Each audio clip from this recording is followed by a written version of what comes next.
ಒಂದು ಘಟನಾ ನಡೀತು ಪಂಜಾಬದೊಳಗೆ. ಇದನ್ನೊಮ್ಮೆ ನಾನು ಕೇಳಿದ್ದೆ. ಇದನ್ನು ಕೇಳಿದ ಘಟನೆ ಹೇಳ್ತೇನೆ ನಿಮಗೆ.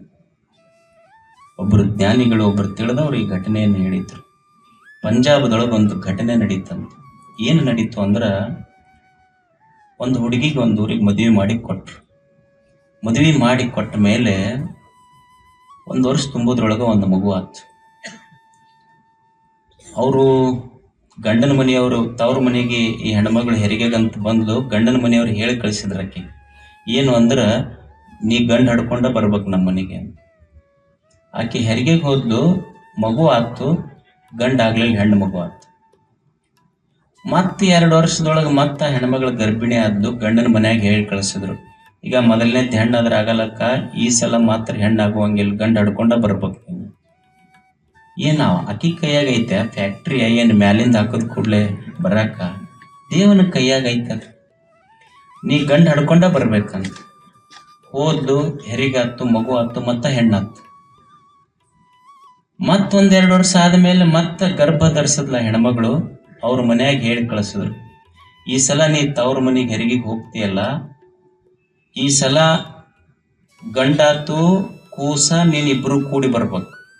ಅಕಸ್ಮಾತ್ ಹೆಣ್ಣಾದ್ರೆ ಇಲ್ಲ ಕೂಸು ಬರ್ಬೇಕು, ಇಲ್ಲ ನೀ ಬರ್ಬೇಕು, ಇಬ್ಬರದಾಗ ಒಬ್ರ ನಮ್ಮ ಮನೆಗೆ ಬರ್ಬೇಕು. ಹೋದ್ಲು ಹೆಣ್ಮಗಳು, ಹೆರಿಗಾತು, ಮತ್ತ ಹೆಣ್ಣಾತು. ಹೆಣ್ಣಾದ ಕೂಡ್ಲೆ ಗಂಡನ ಮನೆಗೆ ಸುದ್ದಿ ಸಹಿತ ಮುಟ್ಟಿಸ್ಲಿಲ್ಲ. ಆ ಹೆಣ್ಮಗಳ ದಿವಸ ಮಗು ಹುಟ್ಟಿಂದ ಅಳಾಕ್ ಶುರು ಮಾಡ. ಮನ್ಯಾಗ ಎಲ್ಲರೂ ಅಳದ ಏನು ಮಾಡ್ಬೇಕು? ಕೊನೆಗೆ 3 ದಿವಸ ಆಯ್ತು, ಗಂಡನ ಮನೆಗೆ ಸುದ್ದಿ ಸಹಿತ ಕಳಿಸ್ಲಿಲ್ಲ. ಆ ತಾಯಿ ಪ್ರತಿನಿತ್ಯ ಕಣ್ಣೀರ ಮಾತ್ರ ಕೂಳ ಅನ್ನೋದ ಇರಲಿಲ್ಲಕ್ಕೆ. ಅತ್ತು ಇಷ್ಟು ಜೀವ ಗಟ್ಟಿ ಮಾಡಿ ಒಂದು ನಿರ್ಣಯಕ್ಕೆ ಬಂದ್ಲು. ಡಿಸೆಂಬರ್ದೊಳಗೆ ನೀವು ಪಂಜಾಬ್ದೊಳಗೆ ಭಯಂಕರ ಚಳಿ ಇರ್ತೈತಿ, ನಮ್ಮಲ್ಲಿ ಏನು ಇರುವುದಿಲ್ಲ. ಆ ಕಡೆ ಎಲ್ಲ ಸ್ನೋಫಾಲ್ ಆಗ್ತಿರ್ತೈತಿ, ಬರ್ಫ್ ಬೀಳ್ತಿರ್ತೈತಿ ಬಾರ್ಡರ್ಗಳಲ್ಲೆಲ್ಲ. ಆಕೆ ಒಂದು ನಿರ್ಣಯ ಮಾಡಿದ್ದು. ಒಂದು ಡಿಸೆಂಬರ್ ಕೊರೆವಂತ ಅತಿ ಚಳಿಯಾದ ರಾತ್ರಿ, ಯಾರೂ ಇರಲಿಲ್ಲ. ತಾಯಿ ಗಟ್ಟಿ ಮನಸ್ಸು ಮಾಡಿ ತನ್ನ 3 ದಿವಸದ ಹೆಣ್ಣು ಮಗುವನ್ನ ಅಂಗಳದೊಳಗೆ ಹಾಕದು. ಮಗು ಸುಮ್ಮನೆ ಅಲ್ಲೇ ಪ್ರಾಣ ಬಿಡಲಕ್ಕಂತ ಕೊರೆವ ಚಳಿಯೊಳಗೆ ಹಾಕಿ ಸುಮ್ಮನೆ ದೂರ ಮೂಲೆಯಾಗ ನಿಂತು ಅಳ್ತಿದ್ಲು ತಾಯಿ. ರಾತ್ರಿ 10, 10:30, 11ಕ್ಕೆ ಹಾಕಿದ್ಲು. ಬೆಳಿಗ್ಗೆ 4:30, 5 ಗಂಟೆವರೆಗೂ ಕೊರೆಯುವ ಚಳಿಯೊಳಗೆ ಮಗು ಹೆಂಗಾಗಿತ್ತು ಅಂದ್ರೆ, ತಾಯಿ 5 ಗಂಟೆ ಸುಮಾರು ಹೋಗಿ ನೋಡ್ತಾಳ, ಮಗು ಪೂರ ಹೆಬ್ಬಟ್ಟಿನಿಂದ ಹಳ್ಳೆತ್ತಿವರೆಗೆ ನೀಲಿ ಕಲರ್ ಆಗಿತ್ತ.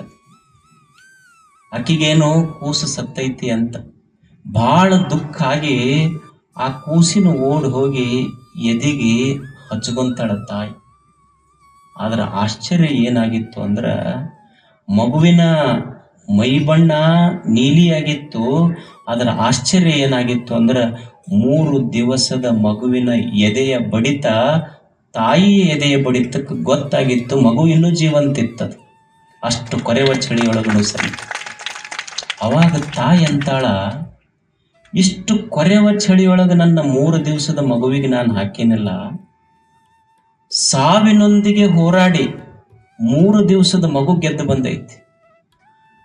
ಸಾವು ಜೀವನದ ಅಂತಿಮ ಸತ್ಯ. ದೊಡ್ಡವರ ನಮಗೆ ಸ್ವೆಟರ್ ಹಾಕೊಳ್ಳಿಲ್ಲ ಅಂದ್ರೆ ಹಂಗ ಹೋಗೇ ಬಿಟ್ಟಿರ್ತೀವಿ. ಮತ್ತೆ ಈ ಕಡೆ ಮನೆಗೆ ಸಹಿತ ಬರೋದಿಲ್ಲ. ಅಲ್ಲೇ ಹೋಗಿದ್ರಿ, ವಾಕಿಂಗ್ ಹೋದಲ್ಲೇ ಹೋಗಿಬಿಟ್ರು, ಸಮೀಪ ಆತಂತ ಮುಗಿಸ್ಬಿಟ್ಟಿವೆ. 3 ದಿವಸದ ಮಗು ಕೊರೆವ ಚಳಿಯೊಳಗ ಇನ್ನೂ ಜೀವಂತಿತ್ತು.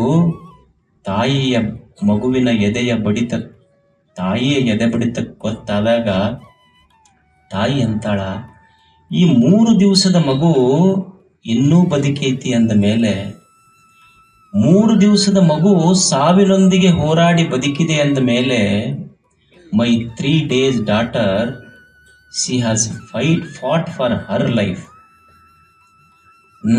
ನನ್ನ 3 ದಿವಸದ ಮಗು ತನ್ನ ಜೀವನಕ್ಕಾಗಿ ಸಾವಿನೊಂದಿಗೆ ಹೋರಾಡದ ಮೇಲೆ, ನನ್ನ 3 ದಿವಸದ ಮಗುವಿಗೆ ಹೆಣ್ಣು ಹುಟ್ಟಿದ್ರೆ ಏನಾಯ್ತು, ಈಕಿ ಸಲುವಾಗಿ, ಜೀವನದ ಸಲುವಾಗಿ ಐ ವಿಲ್ ಫೈಟ್, ನಾನು ಬದುಕ್ತೇನೆ, ಹೆಣ್ಣು ಹುಟ್ಟಿದ್ರೆ ಏನಾಯ್ತು ಅಂತ ಮಗುವನ್ನು ಉಳಿಸ್ಕೊಂಡ್ಲಕ್ಕೆ.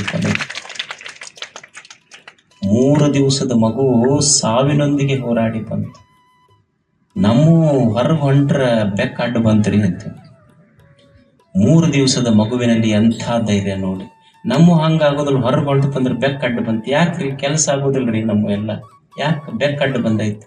ಅಲ್ಲ, ಬೆಕ್ಕಡ್ಡು ಬಂದ್ರೆ ಏನು ಸಮಸ್ಯೆ ನಿನಗೆ? ಬೆಕ್ಕಡ್ಡು ಬಂದ್ರೆ ಕೆಲಸ ಆಗೋದಿಲ್ರಿ.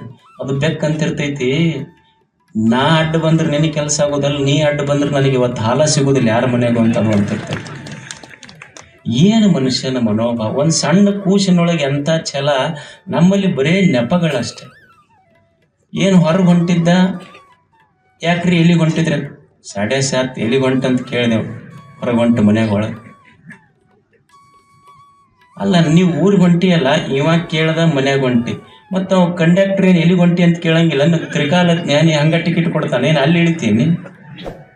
ಕೇಳೋರಲ್ಲ ಅಲ್ಲಿ.